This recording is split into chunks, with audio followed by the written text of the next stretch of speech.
America दंदनाता है और उसका सदर जो दुनिया का सबसे ताफुन ज़दा और बदबूदार आदमी है, वो कहता है गजा वाला इलाका खाली कर दें, छोड़ दें, चले जाएं, हम कब्जा कर लेंगे। तुम्हारे पास 4 दिनों के लिए सिर्फ माल आया है, वरना तुम्हारी ये औकात नहीं है कि तुम फलस्तीन वालों को निकाल दो। हुआ था कब्जा ईसाइयों का मस्जिद अक्सा पर, लेकिन सिर्फ 90 साल गुजरे थे। 90 साल। लोग कहते हैं पाकिस्तान में तकरीर करने से क्या होता है, मैं बताता हूं ना क्या होता है। अक्सा कहां और बगदाद कहां?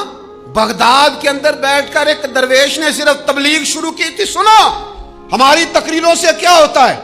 बगदाद मोहल्ला की जामे मस्जिद में बैठकर एक दरवेश ने, गौसे आजम ने, शेख अब्दुल कादिर जिलानी ने तकरीर की थी और 70 साल उन्होंने बगदाद में दीन का काम किया है।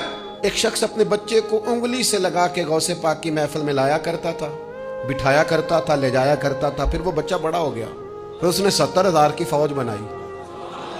फिर उस बच्चे ने फलस्तीन पर जाकर ईसाइयों पर हमला किया, फिर मस्जिद अक्सा को आजाद किया।